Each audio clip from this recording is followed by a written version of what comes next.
Assalamualaikum warahmatullahi wabarakatuh. Jumpa kembali di channel RDS Education. Topik pembahasan cara mudah memahami algoritma prim pohon biner pada materi pembahasan matematika diskrit. Di dalam video ini pembahasan meliputi studi kasus dari spanning minimum tree pohon biner yang menjelaskan tentang pemecahan dari sebuah kasus dengan menggunakan algoritma prim sesuai dengan langkah-langkah implementasi dengan algoritma prim. Baik, sebelum saya lanjutkan, jangan lupa selalu memberikan subscribe, like, komennya agar Anda selalu mendapatkan update video terbaru dari saya. Nah, pohon merentang atau minimum spanning tree adalah pohon merentang yang berbobot minimum. Nah, aplikasi misalnya pada jalur rel kereta api yang menghubungkan sejumlah kota. Nah, kita menggunakan nanti dua algoritma yang digunakan, yaitu algoritma prim, yang kedua algoritma Kruskal pada sebuah pohon merentang minimum. Nah, contohnya di sini kita gunakan algoritma prim dengan langkah-langkahnya ada 3 buah langkah ya. Di dalam algoritma prim pertama kita ambil sisi dari graf G ya. Ambil sisi dari simpul yang berbobot minimum, masukkan ke dalam T ya. Pilih sisi E yang mempunyai bobot minimum dan bersisian dengan simpul di T ya. Nah, ambil sisinya ya, yang saya ulang dulu ya. Ambil sisi dari graf G. Nah, sisi ini berarti kan kita kira adalah ruas yang berbobot minimum, masukkan ke dalam T. Contohnya nih ya, kalau istilahnya penggambaran tadi ya, istilahnya misalnya di sini. Ini misal ya. Nah, ini ada sisi. Nah, ini ya. Ini juga ada sisi. Kita cari yang bobotnya misalnya ini 10 ya. Ini 10. Ya.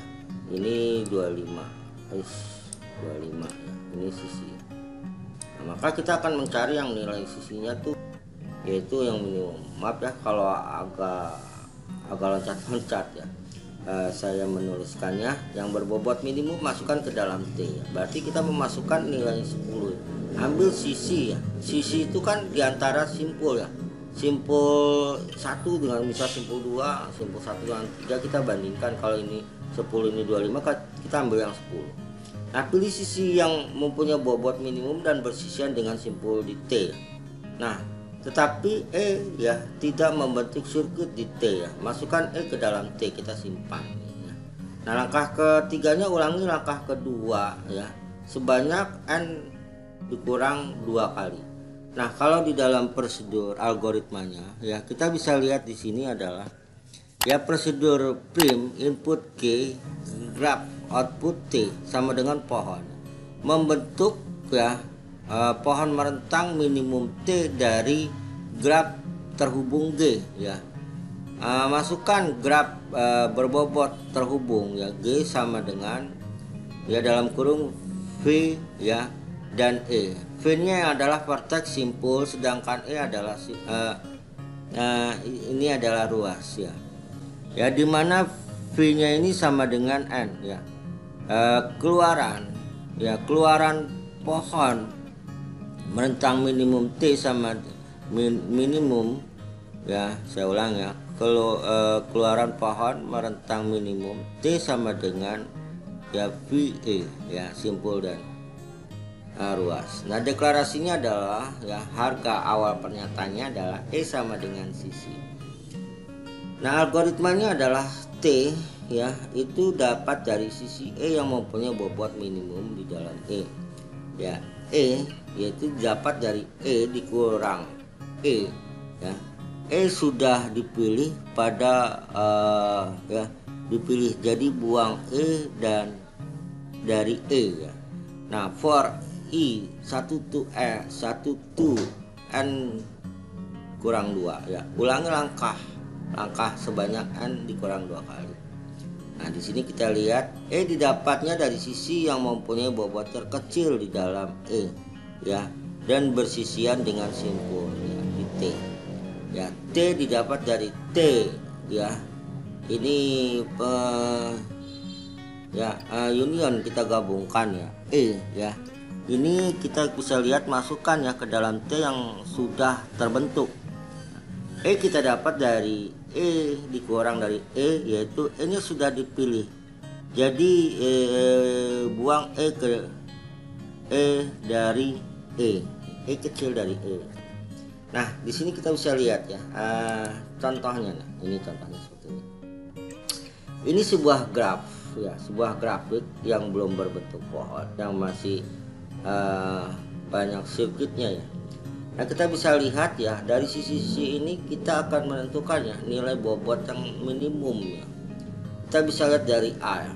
Dari A ke B itu 10, A ke E itu 45, A ke D itu 30. Maka kita ambil yang bobotnya itu adalah A ke B, yaitu nilainya 10 dari sisinya ya.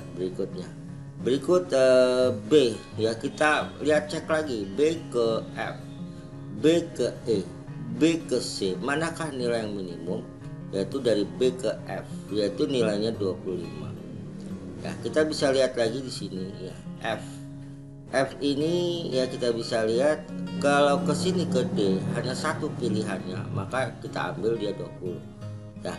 Kalau F ini ada dua pilihan ya, F ini ke E, F ini ke C. Karena minimum maka F ke C, yaitu ini 15 ya. Sedangkan C sendiri ya, walau misalnya ini kecil ya, dia nggak boleh menutup ya. C tidak boleh ke B, karena kalau C ke B maka terbentuk sirkuit, tidak terbentuk pohon, jadi akan rapat kembali. C nya itu dia mengambil nilai daripada ya, dia akan mengambil nilai daripada itu ya. Nah, di sini nya C ke E itu nilainya 35. Kita lihat ya. Nah, sampai sini selesai ya. Tidak boleh masih lanjut, nggak bisa. Kalau ke B maka tidak akan membentuk pohon karena ada sirkuit yang menutup. Ke A nggak bisa kembali, dia akan menutup ya. Maka sampai berakhir ke E. Nah, di sini ya, pohon merentang minimum dari graf G. Bobot pohon merentang minimum yang diperoleh dengan menggunakan algoritma Prim. Maka kita tinggal menotakan nilainya ya. 10 tambah 25 tambah 15 tambah 20 tambah 35 sama dengan 105. Paham ya sampai sini ya? Tadi saya jelaskan sedikit lagi ya. Tadi ya, C tidak boleh ke B. Kenapa? Karena akan tertutup, membentuk sirkuit kembali, jadi bukan lagi pohon. Nah, ini dia harus terbuka. Juga tidak boleh ke A karena akan tertutup. Tidak boleh ke B karena akan tertutup ya, jadi dia berakhir di ya. Nah, kita bisa lihat langkah-langkahnya ya di dalam algoritma Prim, tabel pembentukan pohon merentang minimum dengan menggunakan algoritma Prim ya. Langkah pertama ya, sisinya itu AB ya, bobotnya itu 10 ya. Pohon merentangnya ini penggambaran seperti ini. Yang kedua BF, kita cari nilai minimumnya A 10, maka pohon merentangnya akan kita lihat gambarnya dari A ke B ke F. Yang berikutnya adalah langkah ketiga ya, langkah sisi dari C dan F ya. Dengan nilainya 15, maka penggambaran pohon merentangnya A, B, F dan C ya. Nah, itu kita lanjut lagi di sini ya. Nah, lanjut tabelnya ini berarti yang langkah keempatnya itu DF ya. Bobotnya 20 A ya, pohon merentangnya A, B ya. Di sini tadi ya C ya, D ya. Ya. Nah, berikutnya yang lanjut langkah kelima ya, sisi dari C dan E yaitu nilai 35 ya. Maka kita bisa lihat ya, A ke B ke F tadi udah ya. Berikutnya C ke E ya, C ke E, yang tadi D ke F ke D sudah. Nah, kita bisa lihat. Nah, sampai di sini dia selesai ya, sampai tahapannya. Nah, tahapannya itu dia selesai ya. Ini penggambaran dengan tabel ya, algoritma Prim ya, yang tadi ya, yang sudah saya jelaskan. Jadi Saya mohon Anda harus paham ya mengenai algoritma Prim ini ya. Tapi kalau Anda ingin melihat sebenarnya biar simpel, Anda tinggal lihat gambarnya. Dari A, pilihan bobotnya minimal mana ya. Nah, yang kedua catatan, tidak boleh membentuk sirkuit karena akan menutup simpul tersebut. Jadi simpul tidak boleh tertutup karena kita akan membentuk pohon. Oke, saya rasa jelas ya untuk algoritma Prim.